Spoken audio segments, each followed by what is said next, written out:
Fix my bangs a little bit before we go on. Hello. Hello, Robyn. Happy Hello, Stephen. 2022. Yep, it sure is a year. It's Soylent Green year, as Yes. um, noted online. It Oh, is, is it? I've never yeah, actually seen Soylent Green. yes, it is. I enjoy the film because I enjoy Charlton Heston movies, but of that period. But the trailer, if you have time for nothing else, just watch the trailer. It is insanely I hilarious. mean, I've seen like I know what it is. It's made out of people. Like I don't really like I'm good on that. Like I know what it's It's about. the journey. It's the journey, Robyn. Of of Of the Soylent finding out that of the it's made out of Soylent people. Green of the Soylent Green of the journey. It is actually a lot like our society now. They predicted a lot as far as Yeah. except for we haven't yet turned to cannibalism. Though who knows what's in the food we eat. I mean, If I'm not Dr. putting Fauci anything said past that anyone. cannibalism was wrong, I think there would be half the country that would be like, "How dare you tell us that we can't eat other human beings?" So the truth is very strange. So our top story, can you lead All us in? right, so Marjorie Taylor Greene no longer on Twitter. So we're not going to be treated every single day. Like we're going to get her nonsense, but we're not going to get it every single day in the doses we're used to Hmm. getting it. Um, That's which her personal account, right? Not yes, her. although I don't think She's she uses seriously a it. Well, congresswoman. That is a job she has. So she's a congresswoman, yeah, and she still has that account. But she believes she's been that they finally the whatever she called the Silicon Valley cartel. What's it called? big tech. Big But like tech. she also posted it on Instagram. Like, can you believe big tech Instagram? I'm Instagram is silent. crazy. And Telegram and a bunch of other things where she was just like, oh, it's, this is evil censorship. I was just posting Verse data. And everyone knows, like, it's like constantly repeating over and over again, like, hey, have you tried smoking banana peels? Like, everyone knows that the Verse data is not reliable. Like, I don't know anyone who, like, at this point they're just ball busting. Like I literally think that is the only reason they bring up the Verse data is because they're like, we know this is wrong, but it looks official. Like So to date myself, so to roll it back, and I always say this idea of what the internet should be, or Twitter or Facebook, was that you couldn't just print nonsense in newspapers or publications just because it was your opinion or you thought it. One of my first jobs, which is now almost 30 years ago, when I was intern at a newspaper, I was able to like, oh, this person is nuts. No one's reading this, right? And yeah. throw it away. Like I was an 18-year-old gatekeeper enough to be like, yeah, look, that is not true or factual. Um, Similar to like when I think you learn when writing columns in a college paper that you can't just be like, hey, let's dish with Robyn and here's all the libelous content I Yeah, can make here's all the things I made up about people. Like, like that. Well, it's my which is like opinion, right? literally what she does. Like she just makes things up and then is like, this is a true fact, and that is how No. things are, and I'm just making things up as I go along. Well, We publications can will all get make things sued. up as we go along, but when we want to do it, we join improv troops. Exactly. I mean, publications would get sued for that, or things like slander Mm-hmm. and libel laws and whatever. And I think tech is somewhat protected against that, but ironically, Trump was trying to remove that protection. It was Yeah. like, we'll remove your protection against publishing libelous content if you don't let me publish libelous content. You're like, Yeah. well, okay, why don't we just change our business model and say, like, Twitter doesn't have to let politicians on. It could just say, just Betty White tributes Yeah. or cat photos or something. Like, it's a business. They could just say, want to be I want to make billions of dollars and not be responsible for fomenting violence or making people angrier or dumber. That is their right. Mm-hmm. But the immediate response, and we've talked about this, how Republicans always they rally behind Marjorie Greene. They aren't embarrassed by her in the way that a lot of Democrats are embarrassed by progressives. So well, they realize that by pushing her, that moves the Overton window to the right, and then they get their they sound better in comparison. They like that way, they can pretend. Sorry, I'm give me a second. They seem all the more reasonable, and the terrible things that they want to push are just super reasonable. If Marjorie Taylor Greene is acceptable, then anything is. Exactly. And their stance is that if you are attacking the people attacking Marjorie Taylor Greene, if you don't like her, are still worse than anything else. Which is, I think, sometimes there was the weird attack on Alexandra Ocasio-Cortez because she went to Florida and was out in public, which was not violent. But eating outside at a table with her boyfriend. Yes, and he was, apparently it was a big deal that he was wearing sandals, maybe I'm stereotypically heterosexual male, but it was I didn't notice the guy in the photo with, and I didn't necessarily note what he was wearing, what shoes he was wearing. But that was such an attack upon her, and immediately, I noticed some folks who are parts of Hives or something are being like, oh, wow, she's really getting torched by Republicans. And it's you're happy. They're happy to see that, which is, look, you don't have to like her, but it's very interesting contrast, J.D. Vance, others who would normally be distancing themselves from her know that, well, anyone who attacks her are enemies. And so we're going to go hard on them. We will never even concede that she is wrong in any way about these lies she's saying about. And I think the Democratic response is often, well, we're going to get all this praise and respect for being measured and responsible, whereas it's not really how it works. It works in the sense of Republicans rallying behind someone makes it seem like if you're like her, it's oh, these guys have my back. These guys will defend me because I am like Marjorie Taylor Greene. So it's absurd. She clearly lies. She clearly spreads lies. She clearly says misinformation about COVID that leads to people dying because unfortunately people listen to her. It's interesting when whatever I write about her, I don't know if this occurs with you, there's an immediate response from people that we should ignore her. That is just like we are doing, like we're Saturday Night Live. Yeah. And, well, to that extent, to the extent that Wonkette is trying to be funny and amusing, she is funny and amusing. And so we should write about the funny and amusing person. And we aren't, again, I always have to clarify this. We don't necessarily get money from clicks or. No. That's not, no website does anymore. That's why you have to, just to be clear, people, if you're mad about paywalls, that's because people didn't, were stingy about clicks, basically, and didn't like that model. They put their ad things on and ad blockers on, and now no one can make money for websites through ads. So now we either have to be donation or have paywalls. And people demonstrably are more interested in Marjorie, ripping apart Marjorie Greene, saying something stupid than a very documented thing about Lauren Underwood's Black mortality bill that might pass or might not, for good or for ill. But at the same time, no one cares about my prison shit. I can tell you that. Exactly. It's one of those things. It happens in all forms of media that people respond to certain things. It's well, why don't you write about this or about that? It's well, at the end of the day, also, we don't want to be on an empty stage. And here's what people are interested in. Now, beyond just some sort of wanting to have people, even if we were interested in clicks, Marjorie Greene is overtly more powerful than Lauren Underwood or Sharice Davids or anyone. Oh, absolutely, yeah. Her influence over the Republican Party is huge.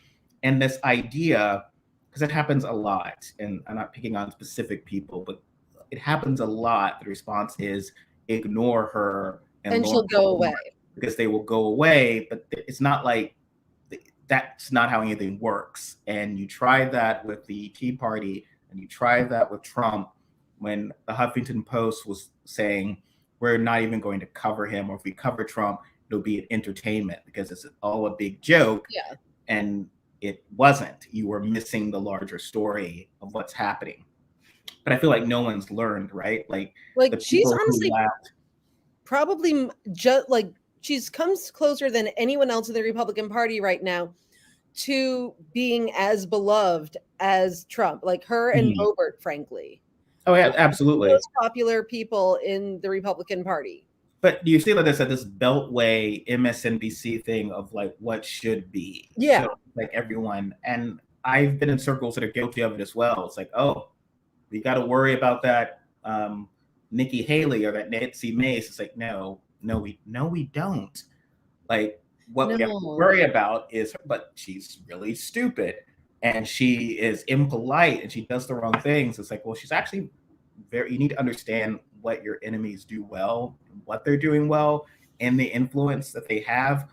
Something I'm writing for tomorrow was how Kevin McCarthy, who's a joke, was trying to desperately avoid an internal squabble because Mary Miller, the lady who said Hitler was right about young people being the future, which if you want to make that point, there's always Whitney Houston. You don't need to go to Hitler about young people are good. Like it was also weird, but she was lost her seat for redistricting, and she decided was whether or not she was going to primary one of the sitting Republicans who had theirs. And so she, of course, primaries one of the guys who did not vote to overturn Biden's electoral college victory.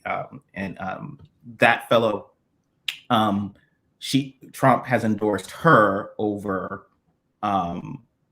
over the incumbent. Obviously, McCarthy deliberately had pleaded with Trump not to do that. The person who got him to do it, or at least walked in his ear, Marjorie Taylor Greene. She has all the power. Anyone who's worked in the professional world, it's like there's thinks that person's the boss. Like I'm the boss, but then there's the person who's like, well, actually, if your boss always listens to your employee, you ain't the boss. Yeah. like if your boss is like, well, what does Robyn think about this? Or actually, Robyn thinks we should do this, and you're always. I mean, that's why I printed those "What Would Robyn Do" bracelets. I have a pile of them, but.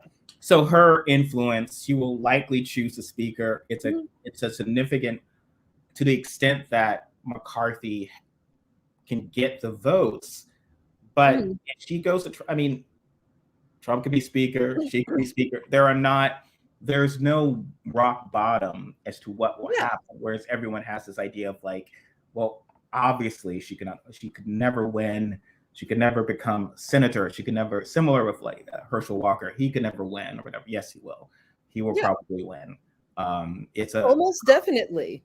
It's a toss up between which awful Ohio Republican will win. And so, and that's not being defeatist. It's just, this is the party. This is what's selling right now.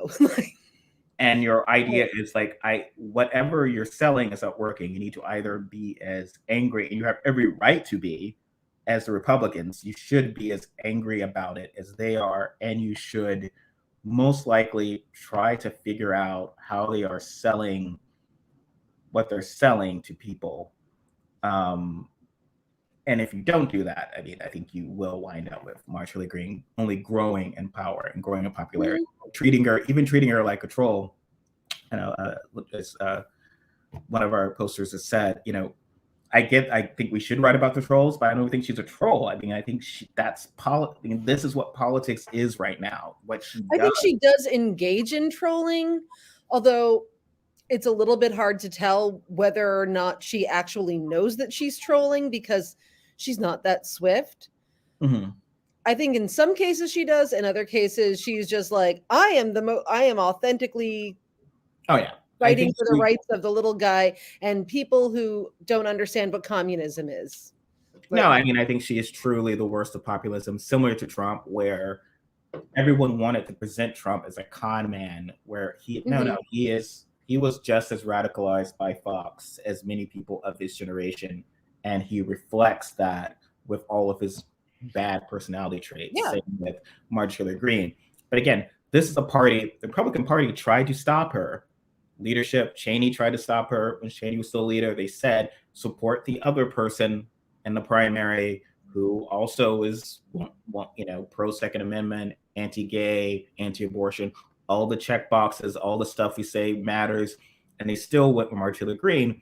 And after a certain point, it's just, and Democrats have learned this at the national level. It's just like, okay, well, we're a vegan restaurant. Well, we're getting slaughtered by the strip club that sells burgers. So maybe if we sell burgers, we'll, because those people aren't going there for the dancing. It's clearly for, and after a while, after you change, you do everything, you have to be like, maybe it's the new dancing.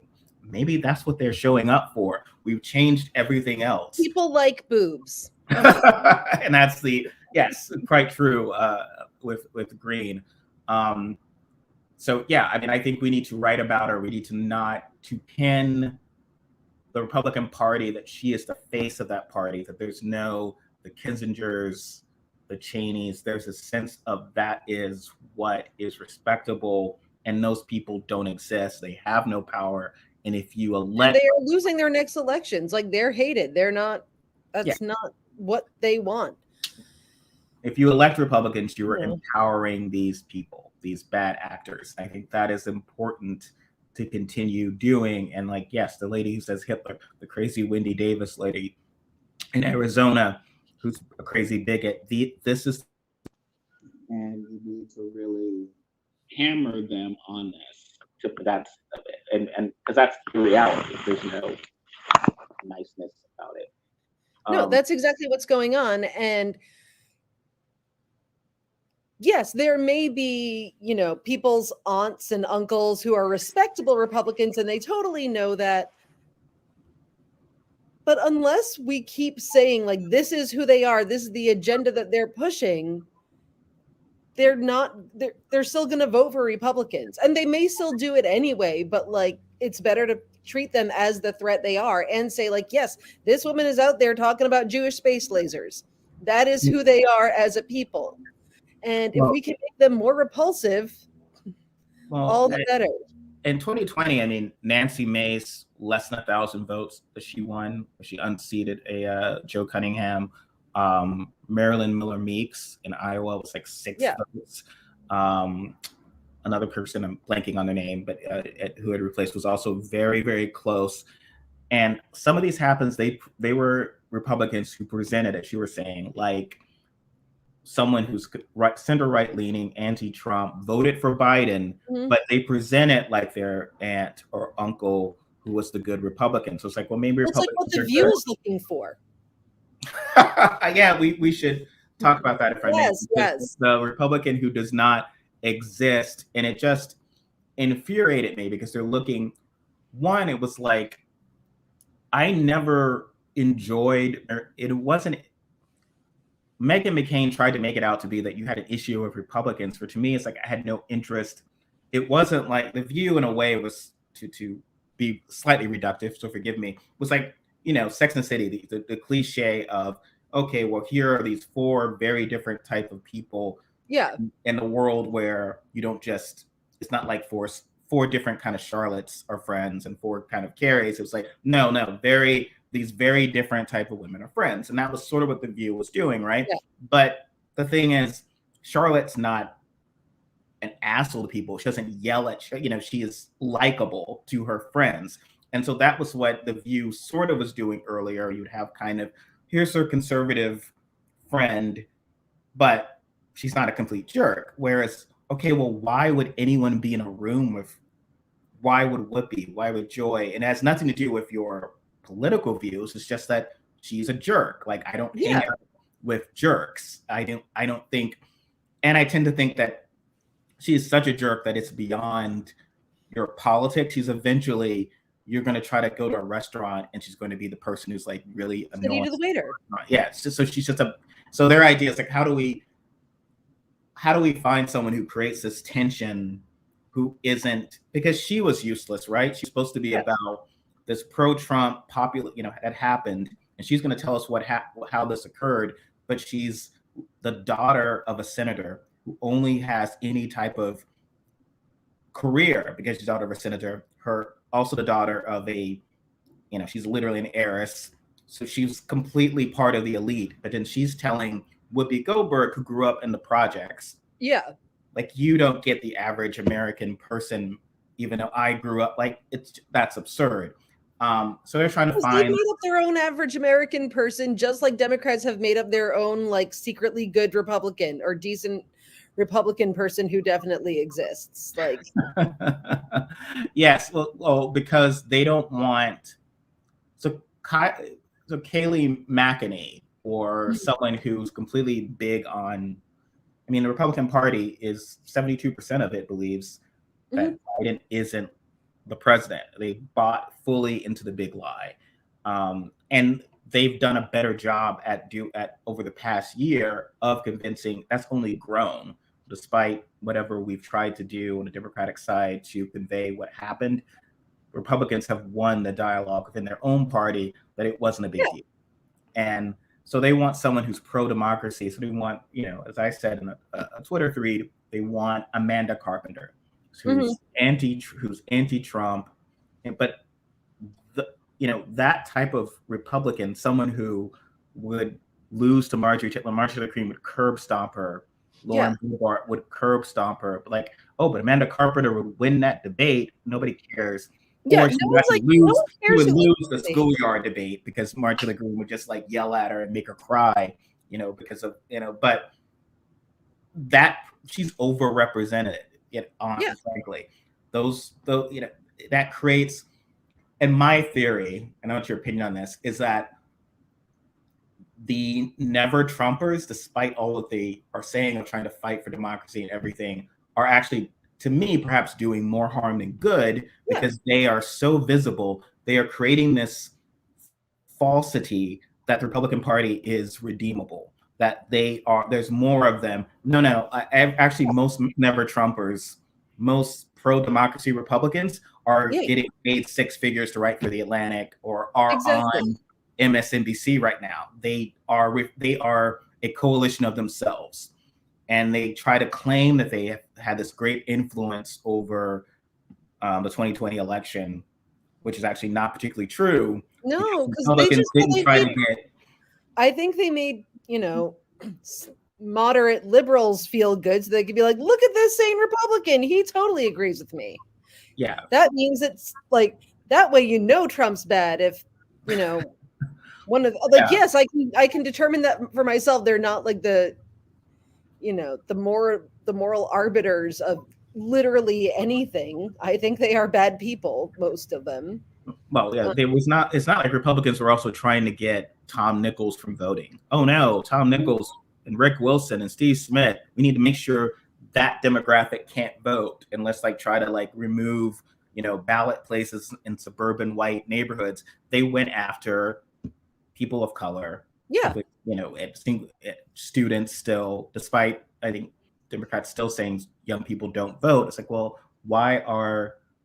if that's true, then why are Republicans putting in those bills ways to keep students from voting, like student ID cards that counting as photo ID and stuff like that? So it's very clear where Republicans see the threat. But again, this idealized Republican who needs to be on The View to represent only themselves. It's like, well, no, you actually, if you really want to be reflective of where the party is. They said that they wanted someone who had credibility with the Trump people, but was also a nice person. And that person does not exist. No. Because the whole reason they would have credibility with the Trump people is because they are an asshole. Like, that's what gets you credibility, by saying things that are objectively untrue and standing by them as firmly as possible. And being an asshole to others. Like, that's there's they have no respect for anyone. There's no kind of, and the Trumperists aren't, as you were saying, like the moderate Democrats who are like, oh, this person disagrees with me 90% of the time, so that one time they agree with me, I feel so special about it. Trumpists don't get that. They're like, if Kissinger is like, oh, well, yeah, I'm against voting rights, who cares? You still didn't vote. You still didn't vote to overturn the election. You still are. So all you would get, this person would inherently lose any credibility whenever they said something sane. Yeah. Essentially, especially as a woman. You will notice the women who get promoted and respected in that party say way crazier things than anyone else. And that's sort of how they ascend. Like, you really got to stand out. You really got to work and say like the craziest, most awful things possible if you want to succeed as a woman in the Republican Party. Like, you can't be even nominally reasonable or pleasant. And I will say this, and I'm not necessarily a big Nina Turner fan, definitely not a fan of Brianna Gray, but who has a podcast or whatever. But, my point is, kind of progressives aren't necessarily, or even extreme progressives like that, aren't on The View. So what you have on The View would be your imaginary West Wing Republican type who's powerless and represents only the Beltway, and is talking about how Democrats don't get average Americans, while they then get in their limo and go to their, New York Upper East Side apartment. And, Joy Behar would be, so again, people who are relatively well off, and again, Whoopi comes from humble background, but she's been famous for a long, long time. But you still don't get kind of progressive. And so this idea of like, let's pretend in both ways that there are no progressives in the Democratic Party, really, that there are no, when we engage with, we will have AOC on the show, but it will be a sense of try to justify your crazy beliefs that no one actually has. And so that seems to, if The View won't have someone like you on, it's going to be, always, like, they decided at some point it should always be a conservative, despite Fox News and Newsmax and all, which, news, whatever, feeling no obligation to do the same. They back in, quite frankly, there's enough diversity of viewpoints on the left that, like, you could have a discussion with no one agreeing on anything. Hell, most people disagree with me on pretty much everything I say. And those are people who are like ostensibly on the left. They're like, no, this bitch is full of shit on everything. And we hate her. But like, it's not really necessary. And like, the fact that they can't find that person proves a lot. It proves everything. And it's not, it's not necessary. And one thing that I was going to bring up, I don't know if you got a chance to read it. I sent you this article from Jacobin that I thought was really interesting this week. That was, part of the problem with Biden's agenda was that he was trying to reconcile the needs of the rich and the poor to like find some sort of like mid path that would be acceptable to both parties. And that maybe doesn't exist. And I kind of agree. Like, generally speaking, if the poor people want something and the rich people want something, no matter who's in charge, the rich people are getting what they want. Like, and the poor people aren't getting what they want unless it's acceptable to rich people. Yes. Well, and they've sort of co-opted this. So the idea is that Democrats are obsessed with wokeness, which they are not. I see no evidence of that. And there was an exchange I had with Tim Miller at the Bulwark about this, where they had this whole article about Eric Adams is a new Democrat or whatever. And it's like, okay, well, he would never win any sort of national, like, why he would never, win a national Democratic primary.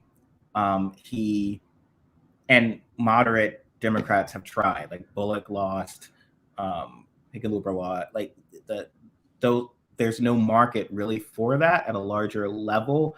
Biden, benefited greatly from proximity to Obama being a known quantity, but if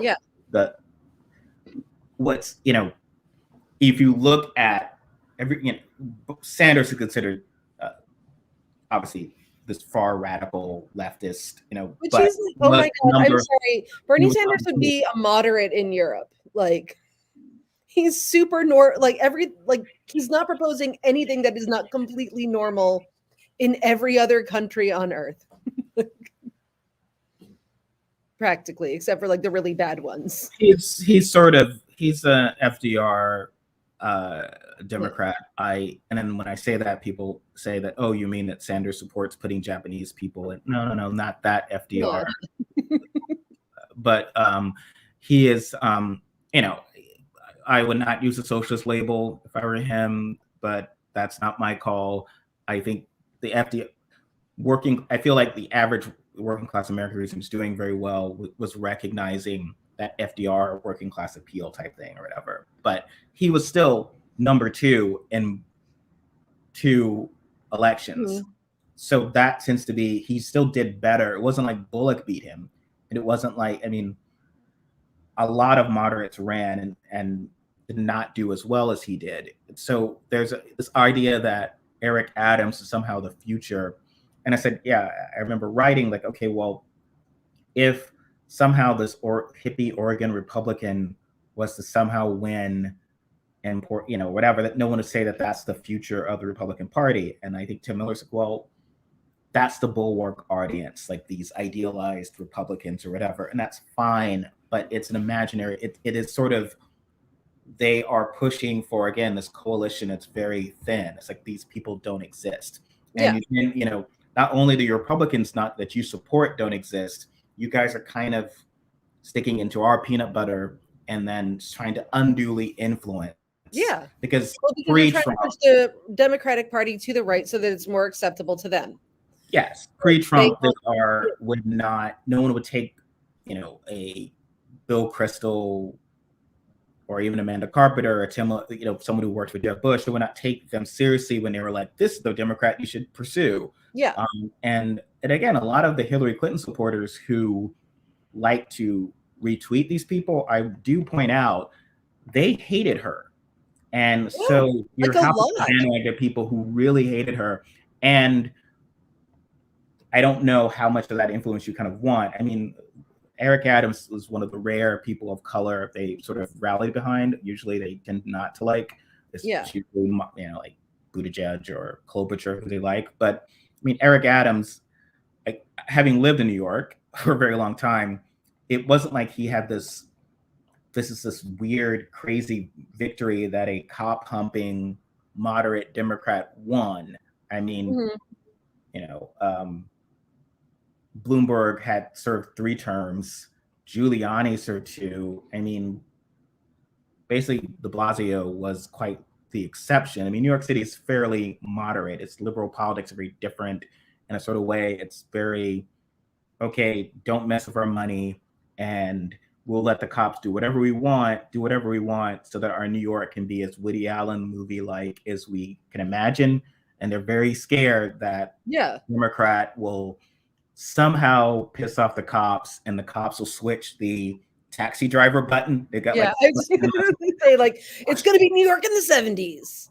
Oh, wait, watch! I've got the lever. It's like an old movie. I'm walking here. I'm going to flip the lever. It is going to be 1970. So let me beat up Black people on the street, or let us beat up homeless people or something. So disco's coming back, which would be a wonderful thing.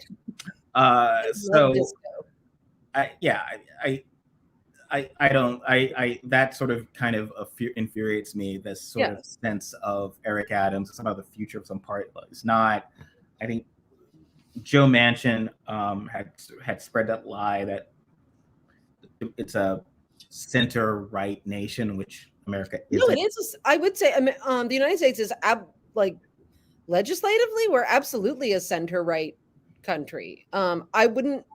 I actually do not think that in terms of what people actually want, it's a center-right country. But I also think that the things that are very popular among people are very much not popular among people with power. Yes. So like the numbers don't matter. Like you could have 90% of the country thinking hey, maybe we should raise the minimum wage to something people could live off of. But if the 10% who doesn't want that, like, has the most power, then they're getting, they're going to get what they want. Well, like so much of Build Back Better was far more popular than absolutely abortion bans on paper, right? And the power structure which Republicans get is reward the people who put us in power, reward the people who give us money, and that's how we'll deliver. So they will pass on party line votes, abortion bans, and anti-woke bills, and against all sort of COVID protocols that are otherwise popular. They will appeal directly to their base, and then you wind up in the year. Yes, it seems as if, and they also repeatedly tell their base that what you want is good. Like, there's not, like, no matter how terrible it is, what you want, it's good, and anything that they want is communism. Yes, because it's not. I mean, part of I'm sorry, like, there are, like, I would say probably about 5% of the country has any idea what communism is. Like, well, except they don't like it, right? Yeah. And so, I mean, it's about selling things. So it's not as if, okay, you look at the end of the year, the top 10 box office movies, and you're like, okay, well, I guess people really like Marvel movies and don't really like depressing, the movie, whatever. You can kind of make that argument. And I think, to your point, it's about power less than about what people want. So if you look to this past year, it's not as simple as saying, oh, I guess people don't want to address climate change. They don't want to have a child tax credit. They're mostly concerned about inflation, or they're mostly concerned about abortion bans. That's what's popular, because otherwise, why do people do things that are unpopular? Like, it doesn't make sense. But Republicans do. And by doing that, as Democrats even kind of enable, it's like, I guess this must be popular. Like, you would think, like, I guess there's no popularity behind banning guns. I guess no one cares about a terrorist attack, which I think is the response, in a way, to 1/6, was sort of treating it like this very big Sorkin-style sense of, oh, our nation was attacked, and this is what, democracy and so forth. And I think Republicans have a sense of, no. Well, they have a sense of, like, oh, you're overstating what happened, and they keep pushing that and pushing that and pushing that. And now you have, like, over 50% of Republicans think that, like, that should was great and should happen again. 17% of the country thinks that was a totally fine thing to do. But they're not very good at scaring. I mean, Democrats are very good at scaring folks about what those. So when you have the racial justice protests, which originally were very popular, you were able to say, oh, look, and to people who didn't live in these towns, like, Portland's on fire. It's objectively not on fire, but they're able to get that fear. And this is what happens if you don't. And Antifa is coming to a town near you. They're getting in their vans, and they're gonna come to your small town, and they can make that, but they talk about it in very heightened. It seems like Republicans are sold the fear of Antifa when they tweet it every day and so forth. Yeah. And I think there's sometimes they also very much work to, like, build the fear of Black Lives Matter. Like, oh yeah. Like, but they were able to make that fear to white people more effectively than I think Democrats have in the past year said, oh, these terrorists are out there, like Proud Boys, and the idea that there's infiltration in the cops and the media. They haven't really sold that. They just talked in a very large sense about the national security and so forth. And I think I'm not actually sure why we have difficulty with that. I think it's because, like, generally speaking, we're actually not as hysterical as they are, like, and we're not as willing to say untrue, like, categorically untrue things. And, like, there are some people, certain news sources where I'm like, oh no, will you please stop overstating things, because it's not great. It's a bad look. But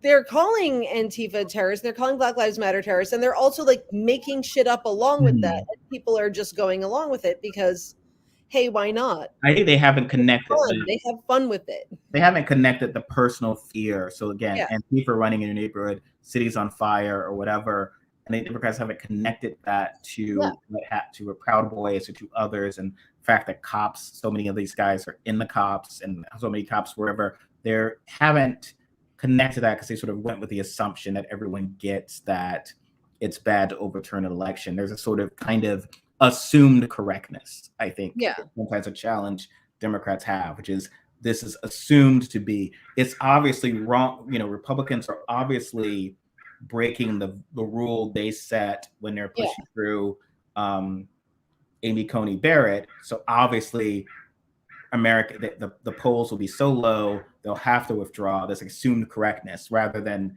no, you need to really make that case affirmatively, because otherwise it won't fold. And I think I think Democrats, frankly, are scared to, I think we discussed, make it the racial issue it is. Yeah. Because when Republicans are saying, like, we think it's illegitimate, why do they believe that election is illegitimate? And Trump carried almost 60% of white voters. Yeah. And that everyone they know in their like your town voted for Trump. Yeah. And Fox, when you have Laura Ingraham and Tucker Carlson are enforcing that of like these people are overturning what you believe, your vote. They're minimizing your vote. They aren't even subtle about it. So it's like, well, they're actually saying it out loud. So you need to counter it out loud about the idea that minorities, or like when the Senate changed hands in the Georgia runoffs, it's like, okay, well, you need to actually address. I think Democrats want to take it of like, oh, look, Georgia came through and came strong. And it's like, okay, well, Republicans, and they're saying this to, and Fox News, everyone, they're saying to their voters, it's like, look, Ossoff and Warnock had like 30%, I think actually slightly less, 29 maybe, of the white vote, 29%. And so the reason that they won is because an overwhelming number of people who aren't you, who you don't consider real Americans, have, and we aren't connecting that back historically to after Reconstruction. And okay, these southern states like Georgia, South Carolina, it was majority Black in some of them. Alabama was 50-50. And what they did, okay, well, we can't have that. We need to keep them from voting. So the first law through racial terrorists, non-unanimous juries. Yeah, chase them out of the state and ensure. I can't hear you. Oh, sorry. Some of that's happening, right? In the sense of Texas, as someone was saying, look at when Texas and other states pass like crazy anti-woke laws or crazy, even more so, abortion laws. The part of Robyn that'd be like, hey, I'm liberal, would love to live in Austin maybe, or I don't mind Florida, part of Florida I'm in. I'm not going to go there. Fuck that. My dad's here, that's why. It's really hostile to me. But they want that. They don't want you there. So they're deliberately passing these laws to a way to keep, because they're seeing like, oh, right, like if these people come here, it will shift the balance of power. We want to make it so that it is, have them all live in Florida, all live in California, and get their 2 senators and have limited political power. Well, one thing I was going to say is that I think the Republicans are good at, and it's a thing they can do that we really can't do, and they can personalize things more. So like, this is a threat to you personally. Democrats are usually like, this is a threat to people who aren't necessarily you, that like have more financial trouble, because Democrats don't want to appeal directly to poor people. They want to appeal directly to people who feel bad that people are poor and who are still like middle class. And it's a different kind of line. That's a great point, and I think it speaks to a challenge. I think they aren't afraid of speaking directly to their supporters. And so there's no way that Pelosi or Biden or any anyone in power is looking at who has put them in power, and saying, here's all that communication is tailored towards these people. That's clearly not what's happening. They're making an appeal to the people who, would actually have to give something up in order for people to have certain rights, in order for us to have universal health care or anything like that. Like, that's who they target, because they're like, you're a nice person, you want this for those people, but they don't like just say like, hey, maybe you want to put dinner on your table and not like have to worry that you're not going to have money next week because you're living paycheck to paycheck, and you can be fired from your job at literally any time. That's why I keep saying that Democrats really need to push hard on getting rid of at-will employment, because that is something that actually would really, really help people and, provide a certain bulwark, hate to use that word again, weirdly, against discrimination, against all these things. And I think they need to like appeal directly to people. And I think that's what the progressive wing has been doing successfully. The moderate wing is, when they appealed to people, they appeal to like middle class people who sort of have enough and are okay with how things are. Basically, they're like, you're going to have to make a sacrifice a little bit, but it's going to be okay because everything's going to be nice. Oh yeah. I mean, and I think there's a presumption that, let's say, the 40% of white people at best who support Democrats, we're going to lose half of them. We'll get slaughtered even more if we overtly in any way centered the rest of the coalition. But certain things, I mean, to a certain point, you can't piss people off. I think Republicans have this idea that I can only vote against Trump once, right? Like no matter how much he pisses me off. He pisses me off more, he pisses us off more than Romney, perhaps, right? Yeah. But we still only voted against them as much as we voted against Romney or Bush or McCain. So, but for them, there's this fear that this will motivate. So, like the student, in anything like clearly, okay, well, student loans or student debt is a killer because, and they will describe essentially Republican voters. Well, that'll really piss off Republican voters. Like, well, they're going to come out against us. They're going to be pissed off anyway. Might as well get some shit done. Like, we're never getting any thank you notes. Like, at no point is that ever going to happen. We're not getting them. They're not in the mail. They didn't get stuck in the post office. Like, they don't care. We could be like, hey, we're going to pass a law that everything is just going to be magically great somehow. And they'll be like, oh my God, communism. That'll be terrible. Well, and like, black voters would tremendously. So the base, so who Democrats often say is the base. Biden even said, you had my back, I'll have yours. But again, a year later, no voting rights protections, despite the assault on our voting rights. And student loan debt relief is presented, because Republicans love doing that, as something that only benefits well-off white people. Yeah. Who, as a result of being well-off, would have no other means of paying off. They're the only ones who are benefiting from this. It's not minorities or working class people who are trying to make it up the class ladder, so wind up taking onerous loans. And Rebecca has mentioned that frustrates her, of how a lot of Democrats are taking that language from their GOP that is only benefiting off whites who are art majors, as opposed to, Black people who take the engineering degree but still can't get hired at Google or Amazon or whatever to pay off those debts. So, I mean, targeting the people who benefit, who vote for you, who come out, those are the ones you need to inspire, especially then when it's like, okay, well, they pass all these voter suppression laws. You need to motivate these people to vote. It's like, well, no, it's enough motivation because,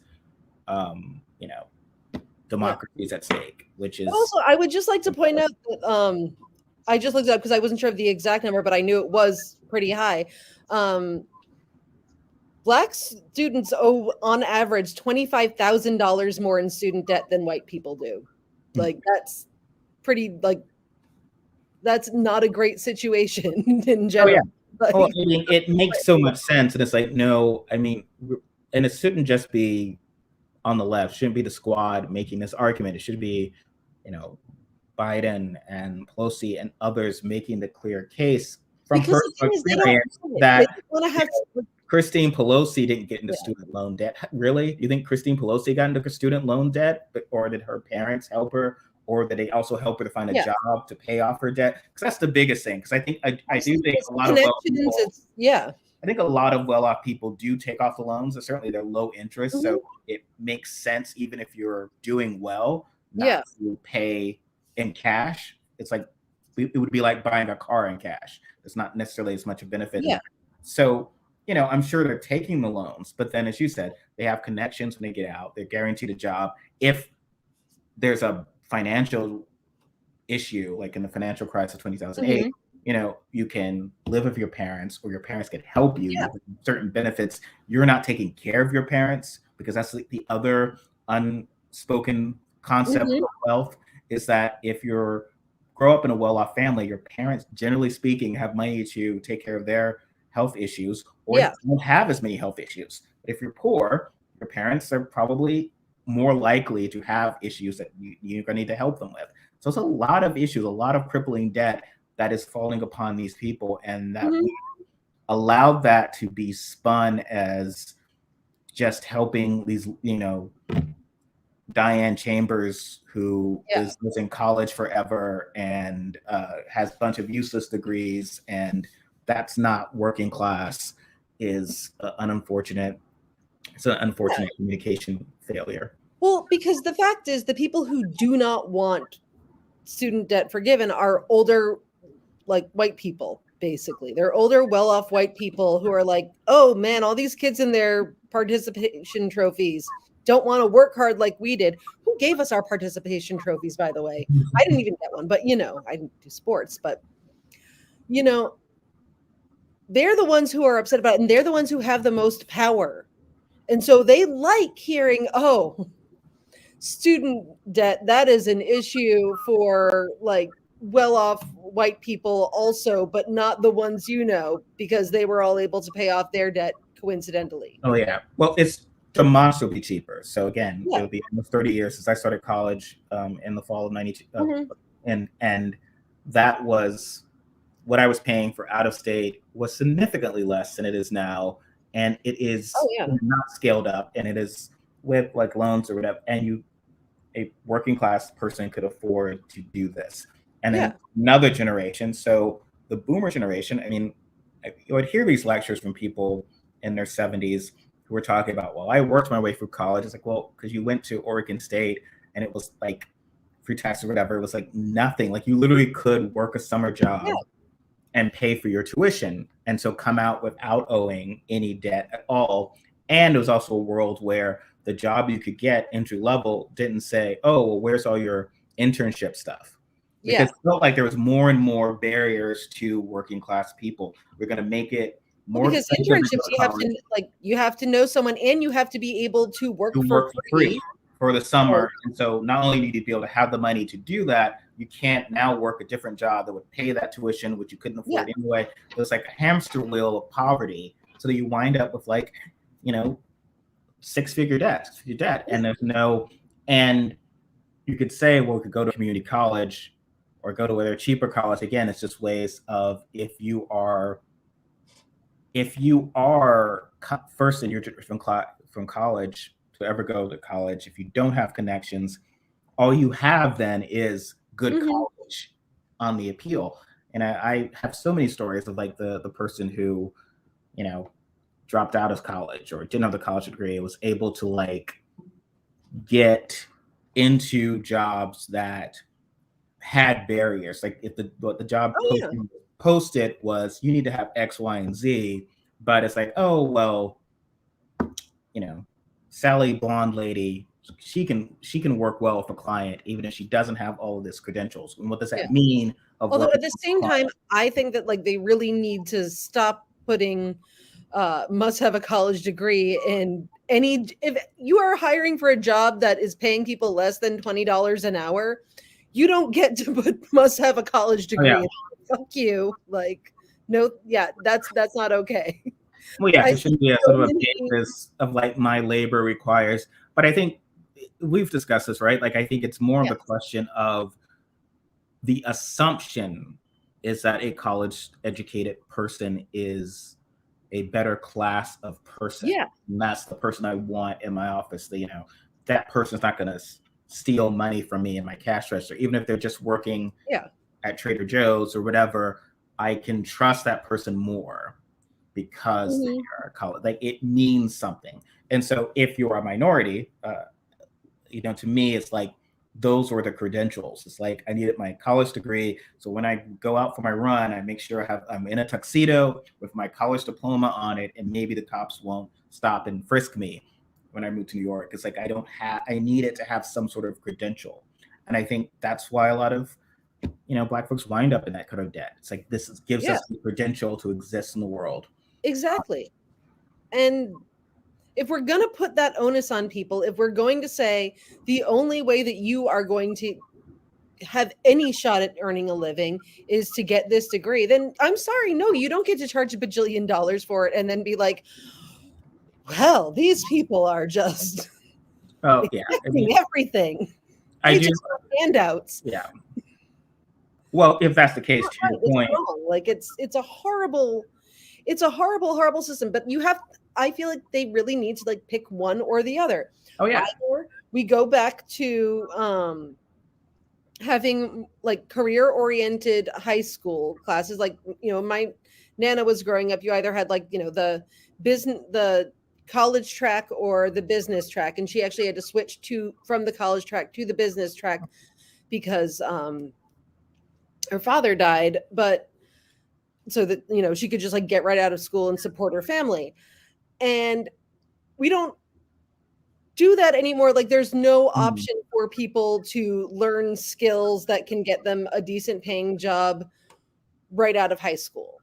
They have like some well, because the standards have changed, and if that's the case, and I'm relatively pro education, I feel like we should subsidize that, because again, 50 years ago, and things change, right? Our technology changes, and however much you can teach people within 12 years changes. But like 50 years ago, it's like, okay, there was a clear difference in what you could expect, your lifestyle, generally speaking. Yeah. You have a high school degree, and if you didn't. And college was the extra layer on that. And that guaranteed, certainly not poverty at the time, but it guaranteed certain options that you wouldn't have otherwise. So if 50 years later, it means that a college degree is equal to a high school degree, so many years ago, well, that should also be compensated in a way that whatever you do, if it's for your plumbing, if it's for whatever, we are going to pay for this just like we do. Because we need, like, the thing is, we need a tax base in order to like function, because we're not going to, let's be real, we're not going to charge rich people taxes. I've given up on it. It's never going to happen. They're not going to pay taxes. So we need everyone on the bottom to be lifted up a little bit so that we can afford like literally anything. Like, if we can't tax them, then we have to tax the rest of us, and we need to be thus making more money and being more able to support an entire nation. Like, oh yeah, I mean, I think to your point, I think there are no, other than rock star or basketball, there are very few jobs that don't ask for some sort of post high school. And then people talk about certain trades and sort of things, but as I always said, like, yes, plumbers probably make more than I do or you do, but ultimately there's only a matter of time before they Uber plumbing, the Uber, whatever your skill set is. And so ultimately, like, do you want to wind up working for some 25-year-old asshole with an MBA? Like, this entrepreneurship, well, I don't need a high school, I'll start my own business, where you're going to be put out of business or it's going to be sold to someone who's so your own kind of security is in higher education. I think is not a terrible thing to do, or to say or at least provide as a nation. But what other news has been going on as we wind up here? Like, what else is you'd sent me the lady who was very Asian. Oh God! Oh my gosh!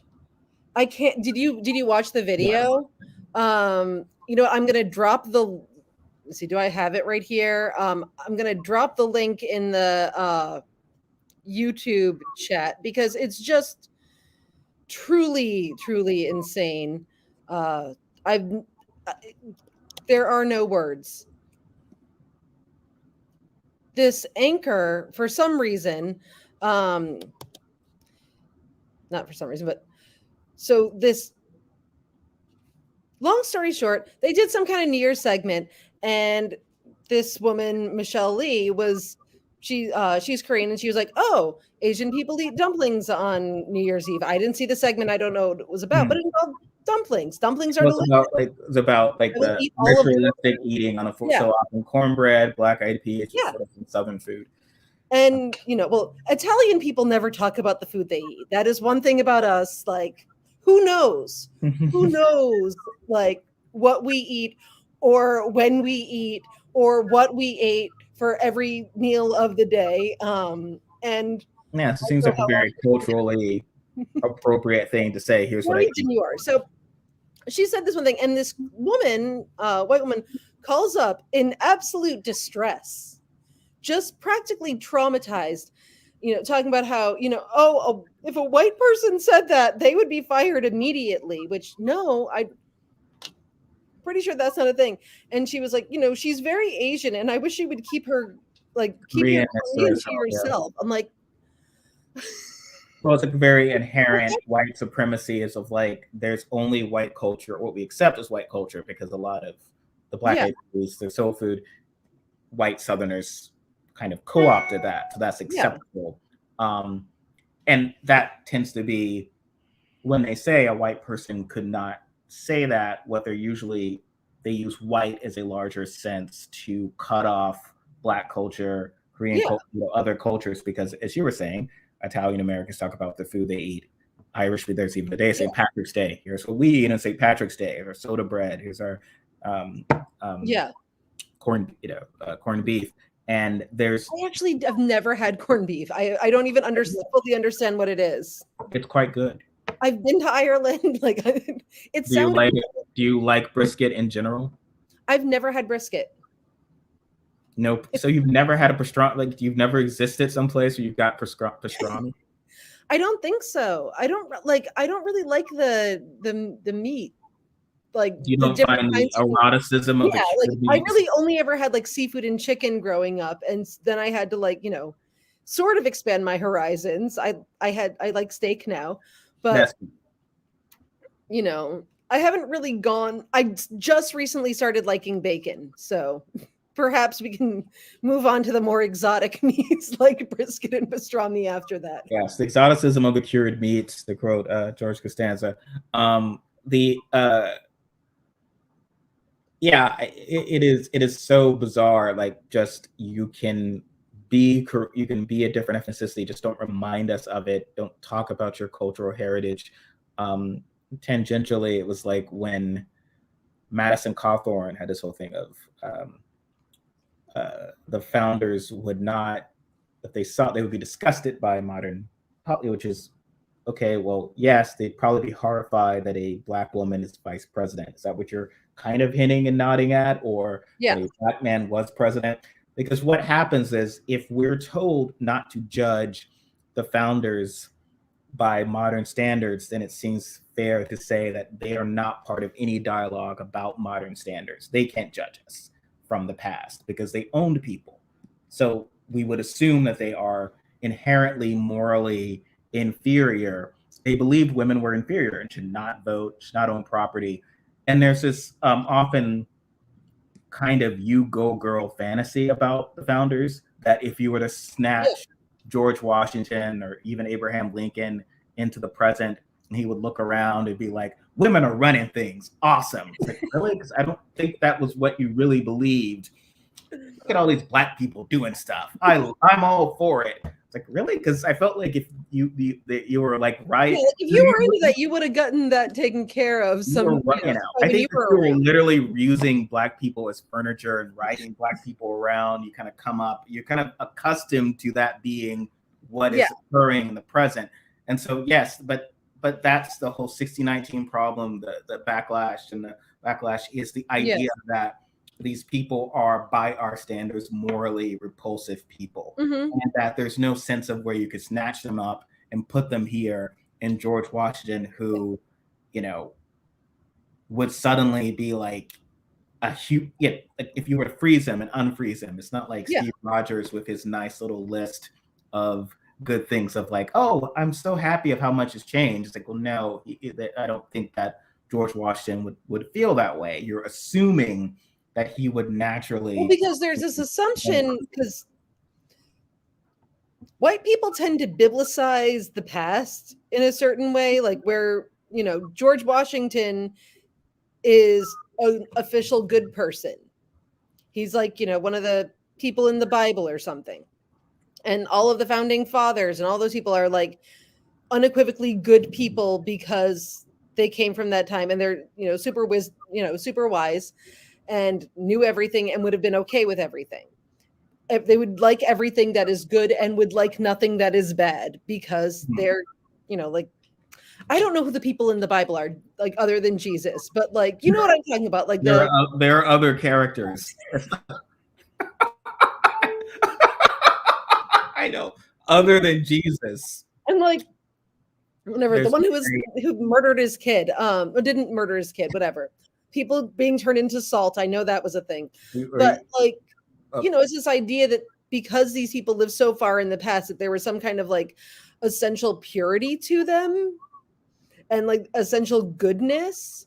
And I think that they ascribe people like George Washington and Abe Lincoln and everything with an essential goodness. So therefore, if they were transplanted into like today's world, they would like all the things that were good and hate all the things that were bad. Yes. And sort of the idea, I mean, and liberals have made this mistake as well, the idea that George Washington, any of the founders, Franklin or whatever, would be horrified by Donald Trump. And to a degree, that's true, because he's a terrible person, not very bright, whatever.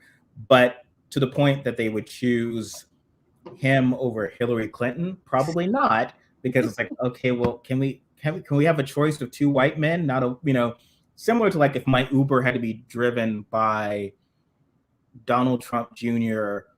or a horse, I'd be like, okay, well, I don't think this horse is like, I didn't get how is it gonna, and I think it's the stick shift.